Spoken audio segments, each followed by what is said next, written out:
সেটা হচ্ছে যে গোটা ভারতবর্ষ ব্যাপী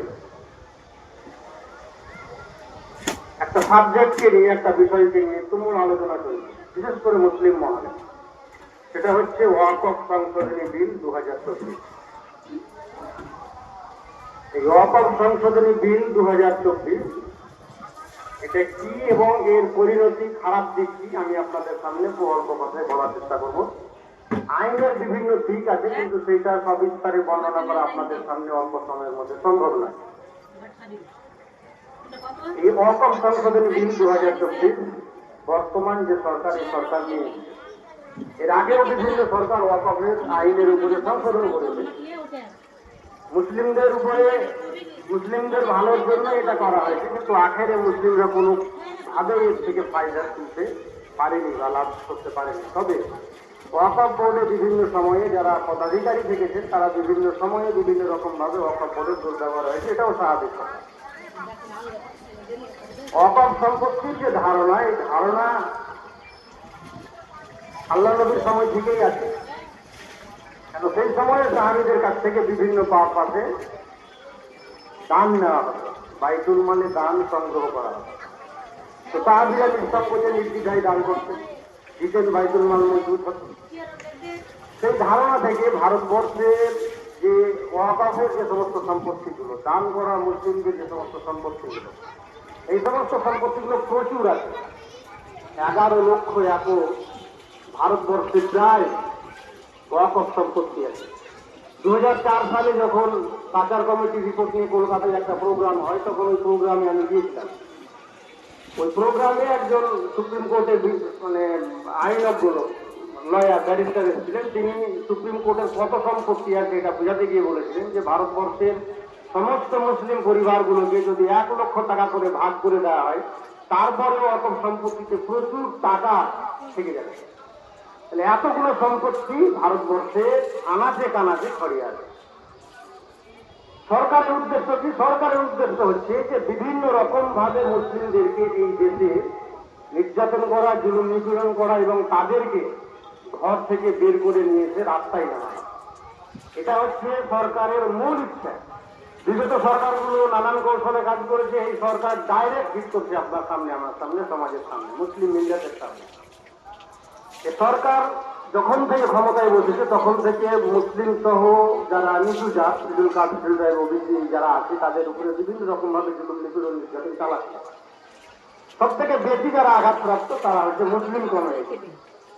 এই মুসলিম কমিউনিটির বাবরি মসজিদ সংক্রান্ত যে বিষয়টা ছিল, বাবরি মসজিদে 1991 সালে কংগ্রেস সরকারের আমলে ওয়াকফ অ্যাক্ট একটা 1991 সালের বিভিন্ন ধর্মীয় প্রতিষ্ঠান কেন্দ্রিক একটা আইন পাস করা হয়েছিল। সেই আইনটাতে বলা হয়েছিল যে ভারতবর্ষের বাবরি মসজিদ বাদ দিয়ে, এইটা বাদ দিয়ে বাকি যে সমস্ত আর বিভিন্ন ধর্মীয় উপাসনালয়গুলো আছে, সেগুলো নিজের নিজের জায়গায় অবস্থান করবে, এগুলোর কোনো পরিবর্তন হবে না। কিন্তু যখন এই টার্মটায় বিজেপি গভর্নমেন্টের দ্বিতীয় টার্মে বিচারপতি চন্দ্রচূড়ের কাছে জ্ঞানব্যাপী মসজিদ নিয়ে একটা আবেদন করা হয়। আবেদনে বলা হয় যে আমরা ওইটাতে কি আছে না আছে নানান রকম বিতর্ক, এইটা একটু পর্যবেক্ষণ করে রাখা হয়। সুপ্রিম কোর্টের বিচারপতি যদি 1991 সালের আইনটাকে সামনে রেখে যদি পরিষ্কার করে বলে দিতেন যে আইনত কোন ধর্মীয় প্রতিষ্ঠান নিয়ে, ধর্মীয় উপাসনালয় নিয়ে কোন রকম কোন নিম্ন আদালত বা উচ্চ আদালতে কোনো মানুষের এখতিয়ার নাই যে সে সেখানে আবেদন করতে পারে, জানতে পারে। কারণ 1991 সালে এটা স্পষ্ট করে দেওয়া হয়েছে যে কোনো স্থানের কোনো পরিবর্তন হবে। উনি বলেছিলেন যে আমরা 91 সালের আইনকে সম্মান করি, শ্রদ্ধা করি, কিন্তু ওই জায়গাটা ঘুরে দেখলে, তদন্ত করে দেখলে তাতে ক্ষতি কি, ক্ষতি যে কি হলো এটা কিন্তু আমরা পুরোপুরি হাড়ে হাড়ে বুঝতে পেরেছি। যে জায়গাটা নিয়ে বিতর্ক, হুজুর যে জায়গাটা, সেই জায়গাটাতে কিন্তু অলরেডি সঙ্গে সঙ্গে ওইটা পূজার্চনার কাজে কিন্তু লেগে গিয়েছে। বিভিন্ন রকম মসজিদ নিয়েও নানান রকমের সমস্যা চলছে। 3 তালাক নিয়ে হয়েছে। 3 তালাককে ইনস্ট্যান্ট 3 তালাক দিলে 3 তালাক হয়ে যেত, সেইটাকে আইনভাবে বন্ধ করে দেওয়া হয়েছে। এখন গভর্নমেন্ট চাইছে যে মুসলিমদেরকে যে কোনো ভাবে হোক না কেন এদেরকে ঘর থেকে বের করে রাস্তায় এরা জমা হোক, কোন ময়দানে এরা জমা হোক, আন্দোলন করুক, বিক্ষোভ করুক, মিটিং মিছিল করুক, এই এরা জিনিস করাতে চাইছে, তাতে করে মুসলিমদের উপরে জোর জুলুম ভাবে নিপীড়ন করার আইনি অধিকার সরকারের হাতে চলে আসবে। ইউপি আইন লাগিয়ে দিলে বছরের পর বছর ধরে আপনি করে থাকবেন। তো এই ধরনের বিষয় নিয়ে সরকার চেষ্টা করেছে। তালাক নিয়ে পারেনি, এই জন্য তালাক নিয়ে পারেনি যে তালাক ইনস্ট্যান্টলি তালাক বন্ধ হয়ে গেছে। কিন্তু সরকারের কাছে যে ডাটা আছে, যে ডাটা বলছে যে তালাকের হচ্ছে সমাজে, কিন্তু সরকারি যে আইন আছে যে 3 মাসে 3টে তালাক কাগজ আসবে, সেই প্রথাটা কিন্তু অলরেডি চালু আছে। 3 মাসেই 3 রকম ভাবে চলে আসে। এখন এগুলো কোনো কিছুতেই তারা মুসলিমদেরকে ঘর থেকে বের করতে পারেনি।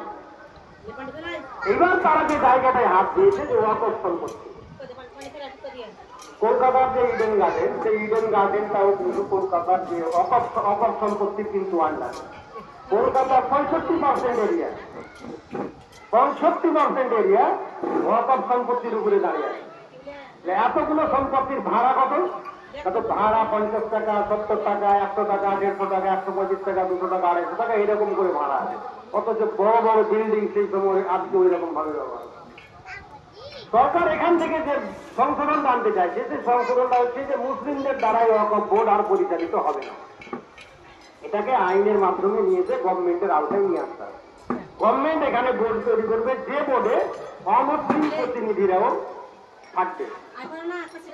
অমুসলিম প্রতিনিধিরা যদি ওয়াকফ বোর্ডে থাকে, তাহলে এর ব্যবহার মুসলিমদের দ্বারাই যদি সঠিকভাবে না হয়, তাহলে বিজেপি শাসিত সরকারের বিজেপি কর্তৃক নিয়োগকৃত বা বিজেপি সরকার কর্তৃক নিয়োগকৃত যে সমস্ত ব্যক্তিরা এই ওয়াকফ বোর্ডে থাকবে, তারা ওয়াকফের সম্পত্তির সুস্থ ব্যবহার করবে, এর কোনো নিশ্চয়তা নেই। বা আমরা সরকারের মানসিকতা খুব ভালোভাবে বুঝতে পারি। দেশের বিভিন্ন সম্পত্তিকে তারা যেভাবে হরণ করতে চাইছে, বিক্রি করে দিতে চাইছে, ওয়াকফ সম্পত্তিকে নিয়েও তারা সেই রকম ভাবে ছিলেনি খেলা খেলতে চাইছে। এখন এই ওয়াকফ সম্পত্তির ওয়াকফ কোনটা সম্পত্তি থাকবে, কোনটা ওয়াকফ সম্পত্তি হবে না, এ ব্যাপারে সর্বশেষ যে ক্ষমতা দেওয়া হয়েছে সেটা হচ্ছে জেলা আধিকারিক। জেলা আধিকারিক হচ্ছে কেন্দ্রীয় সরকারের সর্বশেষ প্রতিনিধি। জেলা আধিকারিক নির্ধারণ করবে যে কোনটা ওয়াকফ সম্পত্তি আর কোনটা ওয়াকফ সম্পত্তি নয়। ধরে নেন আমাদের জুমা মসজিদ, এই জুমা মসজিদ নিয়ে আলাপ আলোচনা হবে, কথাবার্তা হবে, পেপার সাবমিট হবে, কিন্তু জেলা আধিকারিককে সুপ্রিম পাওয়ার দেওয়া হয়েছে যে ও ইচ্ছা করলে কোনটা ওয়াকফ এবং কোনটা ওয়াকফ সম্পত্তি নয়, এটা তার মানসিকতার উপরে নির্ভর করে। এবার এই জুমা মসজিদ থেকে বলে দেওয়া হবে যে এটা ডিসপিউটের জায়গায়, এর পেপার ঠিকঠাক ভাবে পাওয়া যায়নি, আমি যতটুকু দেখেছি। এইবার ও তখন বলবে আপনারা আইনের দ্বারস্থ হন। এই আইনের দ্বারস্থ যখনই আপনাকে হতে বলবে, তখনই কিন্তু এই মসজিদে একটা তালা পড়ে যাবে, এই মসজিদে আর নামাজ পড়তে পারবে না। ভারতবর্ষ স্বাধীন হওয়ার পর থেকে এরকম ভাবে বহু মসজিদ আছে, বহু কবরস্থান আছে, বহু ঈদগাহ আছে, বহু প্রাতিষ্ঠানিক জায়গা আছে, মাদ্রাসা আছে, মসজিদ আছে, মক্তব আছে, বিভিন্ন রকম জায়গা আছে।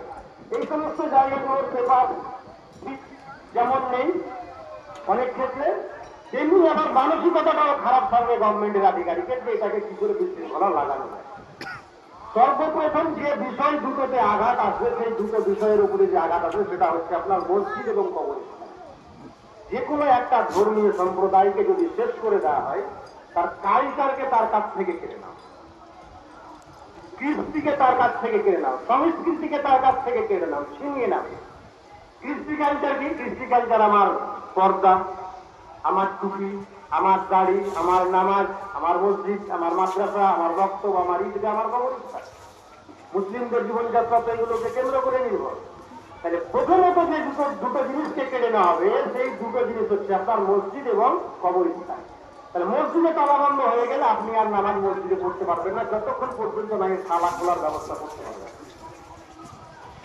তাহলে মসজিদে নামাজ পড়া যাবে না, ব্যক্তিগত ভাবে নামাজ আদায় করা সম্ভব হবে না, বাড়িতে বা কোথাও কোনো প্লেসে কোনোভাবে সম্ভব নয়। আপনি যেখানে নামাজ আদায় করতে চান না কেন, তারপরে সেখানে কিন্তু বাধাপ্রাপ্ত হতে হবে।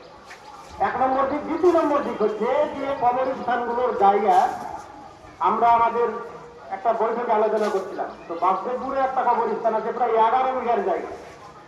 11 বিঘার জায়গার মধ্যে 5 থেকে 6 বিঘার সঠিক কাগজ কলম পাওয়া যাচ্ছে, বাকিটার পাওয়া যাচ্ছে।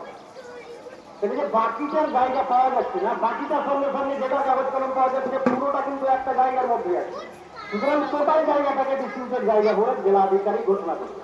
এখন বললে আপনাকে মাটিও দিতে পারবে না, আমাকে মাটি দিতে পারবে না, এইটা আমাদের সামনে একটা চ্যালেঞ্জ ছুড়ে দেওয়া হয়েছে যে ভারতবর্ষের মুসলিমদের অস্তিত্ব যে সংকটের সম্মুখীন হয়েছে, এই জায়গা থেকে আমাদেরকে বের হয়ে আসতে হবে। অনলাইন মতামত নেওয়া হচ্ছিল মুসলিম পার্সোনাল ল বোর্ডের পক্ষ থেকে, প্রায় 1.5 কোটি মতো চাওয়া হয়েছিল, 5 কোটির অধিক সেখানে মতামত ব্যক্ত করা হয়েছে, দেওয়া হয়েছে। কিন্তু গভর্নমেন্টের তো মানসিকতা সম্পূর্ণ আলাদা। গভর্নমেন্টের মানসিকতা সম্পূর্ণ আলাদা। বিরোধীদের চাপে পড়ে একটা জয়েন্ট পার্লামেন্টারি কমিটি তৈরি করা হয়েছে। জয়েন্ট পার্লামেন্টারি কমিটিতে সমস্ত রাজনৈতিক দলের প্রতিনিধিরা আছে, কিন্তু শুধুমাত্র আমার কাছে যে পর্যন্ত মার্চের আগে আমি যে ডাটা কালেক্ট করেছিলাম, সেই ডাটাতে মোটামুটি আপনার 17টা মিটিং হয়েছিল তার আগে। ওই 17টা মিটিং এ 16টা মিটিং অ্যাটেন্ড থাকতে পেরেছিল আসাদুজ্জামান ওয়াহিদ। বাকি যে সমস্ত রাজনৈতিক দলের প্রতিনিধিগুলো আছে তারা বেশিরভাগ 10-এরও অধিক অনুপস্থিত ছিল। 10-এরও অধিক অনুপস্থিত ছিল। এই সমস্ত মুসলিম ব্যক্তিগুলোকে রাজনৈতিক দলগুলো প্রতিনিধি করেছে। সেই সমস্ত প্রতিনিধিগুলোর এরকম একটা স্পর্শকাতর বিষয়ে জয়েন্ট পার্লামেন্টারি কমিটির বৈঠক অনুপস্থিত থাকার কারণ কি হতে পারে, এগুলো আমাদেরকে বুঝে দেখা বা ভেবে দেখার দরকার আছে। আমি